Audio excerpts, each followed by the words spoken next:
حضرت عیسیٰ علیہ السلام اپنے ایک شاگرد کو ساتھ لے کر کسی سفر پر نکلے۔ راستے میں ایک جگہ رکے اور شاگرد سے پوچھا کہ تمہاری جیب میں کچھ ہے؟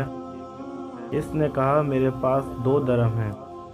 حضرت عیسیٰ علیہ السلام نے اپنی جیب سے 1 درہم نکال کر اسے دیا اور فرمایا یہ 3 درہم ہو جائیں گے، قریبی آبادی ہے، تم وہاں سے 3 درہموں کی روٹیاں لے آؤ۔ وہ گیا اور 3 روٹیاں لی۔ راستے میں سوچنے لگا کہ حضرت عیسیٰ علیہ السلام نے تو 1 درہم دیا تھا اور 2 درہم میرے تھے، جبکہ روٹیاں 3 ہیں۔ ان میں سے آدھی روٹیاں حضرت عیسیٰ علیہ السلام کھائیں گے اور آدھی روٹیاں مجھے ملیں گی، لہٰذا بہتر ہے کہ میں 1 روٹی پہلے ہی کھا لوں۔ چنانچہ اس نے راستے میں 1 روٹی کھا لی اور 2 روٹیاں لے کر حضرت عیسیٰ علیہ السلام کے پاس پہنچا۔ آپ نے 1 روٹی کھا لی۔ اس سے پوچھا 3 درہم کی کتنی روٹیاں ملی تھی؟ اس نے کہا 2 روٹیاں ملی تھی، 1 آپ نے کھائی اور 1 میں نے کھائی۔ حضرت عیسیٰ علیہ السلام وہاں سے روانہ ہوئے۔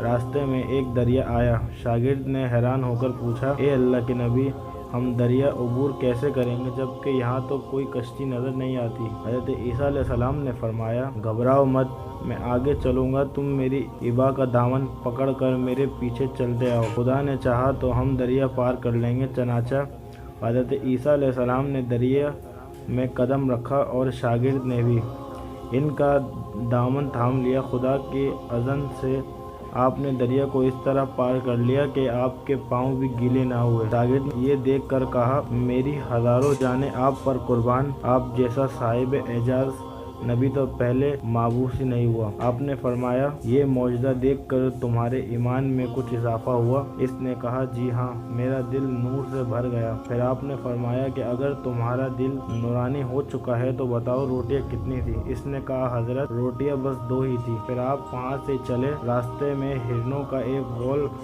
گزر رہا تھا۔ آپ نے ایک ہرن کو اشارہ کیا، وہ آپ کے پاس چلا آیا۔ آپ نے ذبح کر کے اس کا گوشت کھایا اور شاگرد کو بھی کھلایا۔ جب دونوں گوشت کھا چکے تھے تو حضرت عیسیٰ علیہ السلام نے اس کی کھال پر ٹھوکر مار کر کہا اللہ کے حکم سے زندہ ہو جا۔ ہرن زندہ ہو گیا اور چوکڑیاں بھرتا ہوا دوسرے ہرنوں سے جا ملا۔ شاگرد یہ معجزہ دیکھ کر حیران ہو گیا اور کہنے لگا اللہ کا شکر ہے جس نے مجھے آپ جیسا نبی اور معلم عنایت فرمایا۔ حضرت عیسیٰ علیہ السلام نے فرمایا یہ معجزہ دیکھ کر تمہارے ایمان میں کچھ اضافہ ہوا؟ شاگرد نے کہا اے اللہ کے نبی، میرا ایمان پہلے سے 2 گنا ہو چکا ہے۔ آپ نے فرمایا پھر بتاؤ کہ روٹیاں کتنی تھی؟ شاگرد نے کہا روٹیاں حضرت 2 ہی تھی۔ دونوں راستے چلے گئے۔ ایک پہاڑی کے دامن میں سونے کی 3 اینٹیں پڑی تھی۔ آپ نے فرمایا 1 اینٹ میری ہی ہے اور 1 اینٹ تمہاری ہے، تیسری اینٹ اس شخص کی ہے جس نے تیسری روٹی کھائی۔ یہ سن کر شاگرد شرمندگی سے بولا حضرت تیسری روٹی میں نے ہی کھائی تھی۔ حضرت عیسیٰ علیہ السلام نے اس لالچی شاگرد کو چھوڑ دیا اور فرمایا 3 اینٹوں تم لے جاؤ۔ یہ کہہ کر حضرت عیسیٰ علیہ السلام وہاں سے روانہ ہو گئے اور لالچی شاگرد اینٹوں کے قریب بیٹھ کر سوچنے لگا کہ انہیں کیسے گھر لے جائیں۔ اسی دوران 3 ڈاکو وہاں سے گزرے۔ انہوں نے دیکھا ایک شخص کے پاس سونے کی 3 اینٹیں ہیں۔ انہوں نے اسے قتل کر دیا اور آپس میں کہنے لگے کہ اینٹیں 3 ہیں اور ہم بھی 3 ہیں، لہذا ہر شخص کے حصے میں 1 اینٹ آتی ہے۔ اتفاق سے وہ بھوکے تھے۔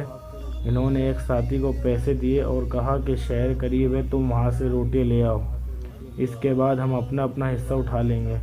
وہ شخص روٹیاں لینے گیا اور دل میں سوچنے لگا کہ اگر میں روٹیاں میں زہر ملا دوں تو دونوں ساتھ مر جائیں گے اور 3 اینٹیں میری ہو جائیں گی۔ ادھر سے اس کے دونوں ساتھیوں نے آپس میں مشورہ کیا کہ اگر ہم اپنے اس ساتھی کو قتل کر دے تو ہمارے حصے میں سونے کی 1.5 اینٹ آئے گی۔ جب ان کا تیسرا ساتھی زہر آلود روٹیاں لے کر آیا تو ان دونوں نے منصوبے کے مطابق اس پر حملہ کر کے اسے قتل کر دیا۔ پھر جب انہوں نے روٹیاں کھائی تو وہ دونوں بھی زہر کی وجہ سے مر گئے۔ واپسی پر حضرت عیسیٰ علیہ السلام وہاں سے گزرے تو دیکھا کہ اینٹیں ویسی کی ویسی رکھی ہیں جبکہ ان کے پاس 4 لاشیں بھی پڑی ہیں۔ آپ نے دیکھ کر ٹھنڈی سانس بھری اور فرمایا دنیا اپنے چاہنے والوں کے ساتھ یہی سلوک کرتی ہے۔ لا الہ الا اللہ محمد رسول اللہ علیہ صلاة اللہ وآلہ